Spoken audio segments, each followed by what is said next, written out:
Rusty, just 43-0, it's hard, especially you can't really ever be upset to score now like that against the side like that, the history you have with them, but felt like a lot of points left out there. Yeah. Your assessment, probably.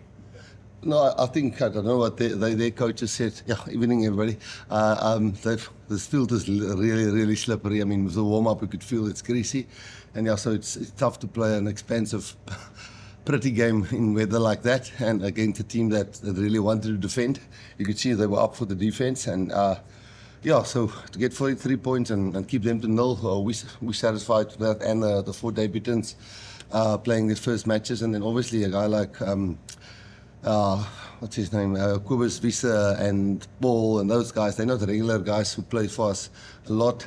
I think the only really guys that we can say play a lot is Kobus and Jesse and Kirkley and Dukes and so on. So, yeah, 43-0, definitely better than last week for defensively, but it's easier to defend on a wet field like this. It's just easier to defend.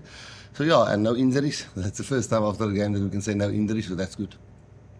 Rossi, just maybe expand a little bit on the debutants, your thoughts on them individually, and then obviously you said Kobus Wiese and him and his brother Jasper obviously did very good. Yeah, they definitely carried it really well, and the lineouts were awesome. Both hookers, I thought, threw really well, and I think Ruben playing at first test match against the Tier 1 nation.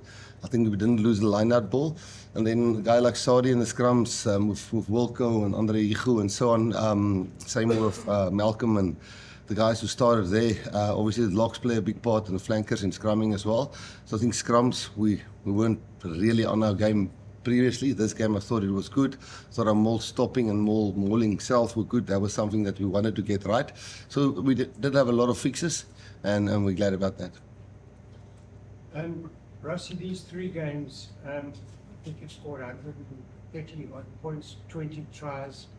How would you evaluate these 3 games to start the national championship? Yeah, I think you probably have to take it department by department. How was the scrums? How was the defensive scrums? How was the mauls? How was the maul stopping? How was the attack? How was the handling? And we tried to get better in each position. Player-wise, and then also tactically and technically. And I think we definitely every game got a little bit better, but obviously because we're rotating, it does take, I said it last week as well, but it does take cohesion away. Yeah, our plans will be, maybe someone say now, guys will be a week off, then 26 guys will go to Argentina, 15, 16 guys will stay behind, 1 or 2 rehabbing, and they will start training for the New Zealand. A few coaches will stay behind with them. Yeah, so Argentina is going to be tough. We like Wales, they say they had our number a few times. I think our biggest loss was against Argentina, and we've been together since 2018. So yeah, we're just building our game, trying to build our game. And I think today was another step. Okay. Rusty, what do you learn from a game like tonight? You have to take into account that Wales flew from Argentina here. And then they come to a field like this, which is wet and heavy, and you can't really grab the ball and pass the ball that well. I mean, we saw world-class players made a few knock-ons in this game. So in this game, you learn that, okay, our defense were better than last week. We worked really hard on that. And then our set piece was really, really solid. But then there was a lot of handling errors. But, you know, they didn't run a lot. Yeah, I think some guys handled the pressure of Test match rugby a little bit better than we did last week. But who's the better, Scotland or Wales? It's difficult to say how much we've learned, but it's a Test match, and a lot of guys came through this Test match, I think, with right tick marks.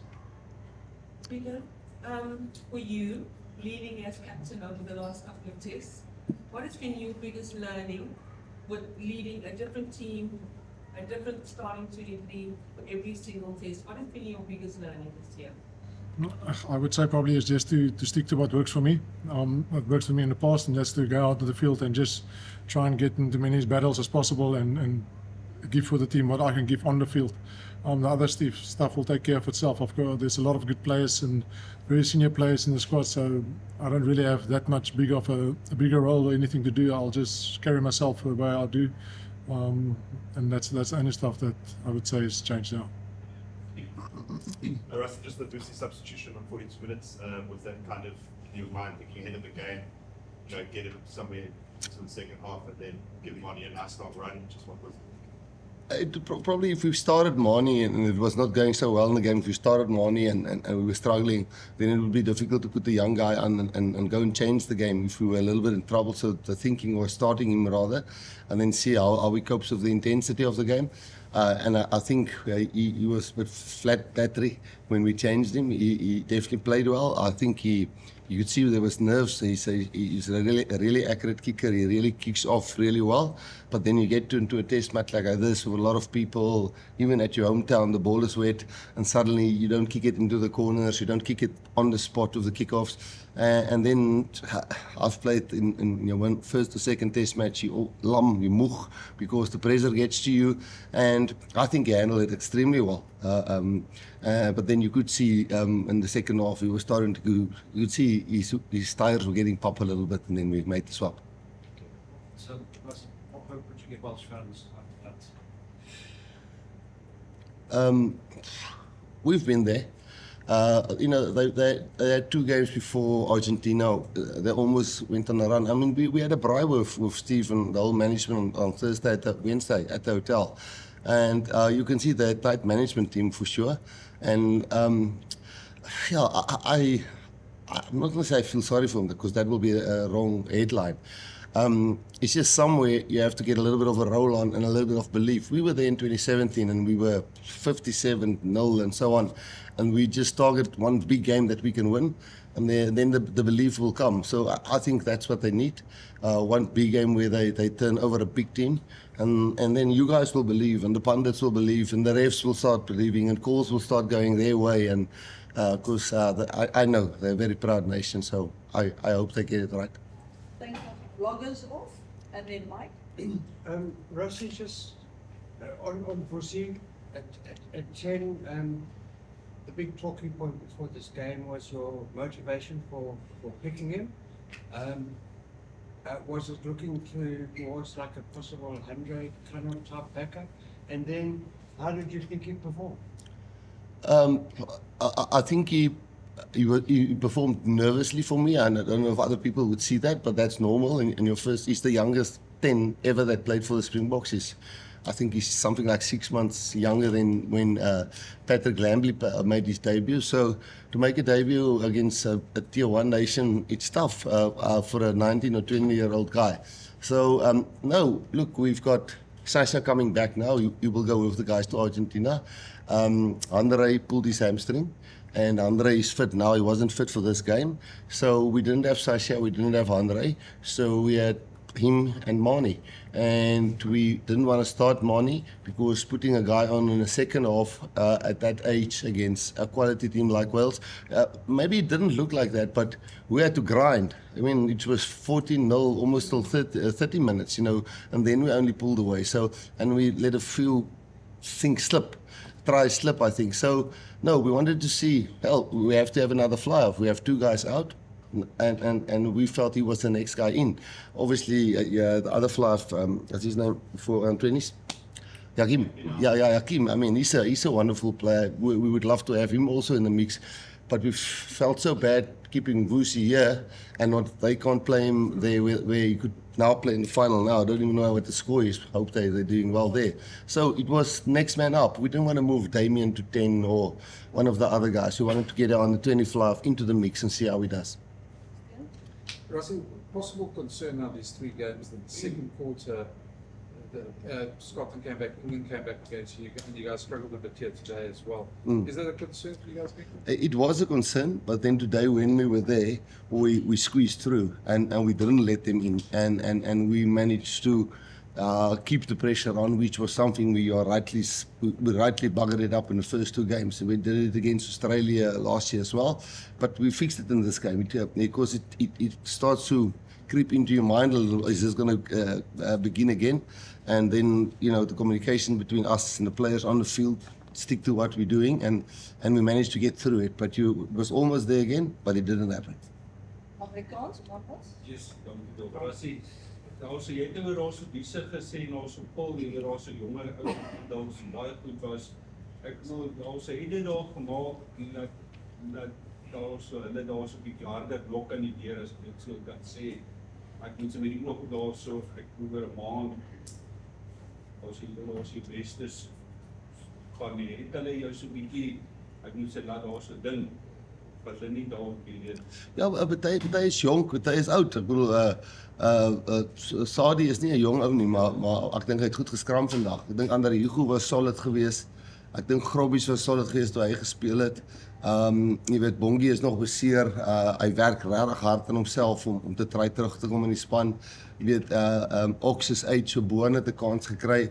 So ek dink ons het almal redelik goeie geleentheid gegee.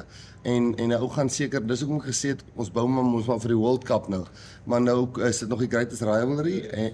Ja, en hopelik as die plan by mekaar uitkom, en ek dink elke span het maar 'n plan. As ons nou goed doen teen Argentinië, dan sien ons nou nog 'n klomp ouens. Sia sal terug wees daar. Sia, Loot, Eben, ook sal nog nie daar terug wees nie. Daar's 'n hele paar ouens. Kobus, Sasha sal terug wees. Weet Kobus het vandag gehele 40 gespeel na sy knie of langer as 40 gespeel. Hy is terug. Krappie sal terug wees. Ethan sal terug wees. Ethan Hooker sal terug wees. Kan ons daai manne teen Argentinië try en dan oor 3 weke is dit Nieu-Seeland. Ons moet weer daar sê jou bestes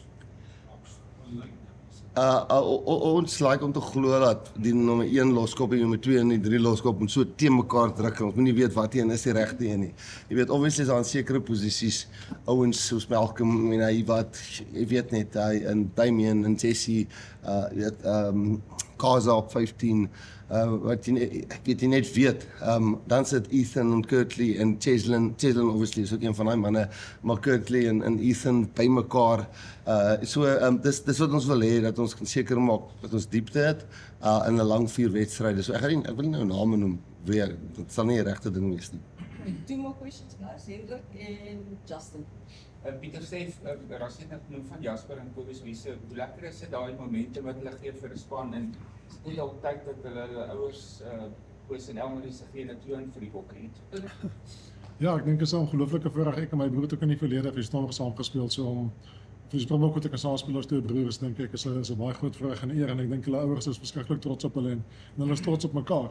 So kyk die pad waarvan hulle altyd gekom het, hulle het hard gewerk om hier te wees en hulle sou laas jaar die geleentheid gekry het om saam te kon speel, maar dinge het nie so uitgewerk en vandag het dinge mooi uitgewerk vir hom om lekker lank te kan saam speel.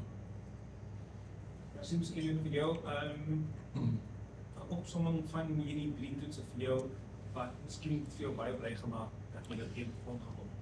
Ja, as jy na die kampioenskap self kyk, dan het ons 15 punte en ons lê bo in die tafel.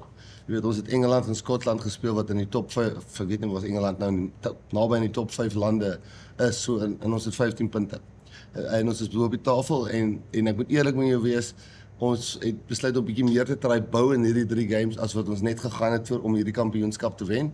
En obviously nou is hy bietjie gepak en dan speel ons hom eers weer in Desember. So dan daar gebeur baie goed van nou of November. So daar gebeur baie goed van nou tot Oktober, November. So nou Argentinië wat eintlik 'n once-off is. Ek dink daar is 'n beker vir dit, maar is 'n once-off game en dan die greatest rivalry. So ek dink ons obviously is daar baie goed wat ons moet regmaak. Ongelooflik baie goed wat ons moet regmaak. Maar om eerlik te wees, ek dink nie ons het al een keer ons beste 23 gekies nie en dit was half met 'n doel geweest want uit my ervaring en ek sê niks reggie met die 2 World Cups wat ons gespeel het ek altyd gevind so 'n jaar van die World Cup af moet jy nou begin seker wees het jy diepte tot by nommer 4. As jy lucky genoeg is het jy nommer 1 loskop, nommer 2 loskop, nommer 3 loskop, nommer 4 loskop. Jy probeer maar en baie keer kry jy 5 beserings soos Nieu-Seeland gekry het op fly-offs in 2011. So ek dink in daai opsig is ons happy.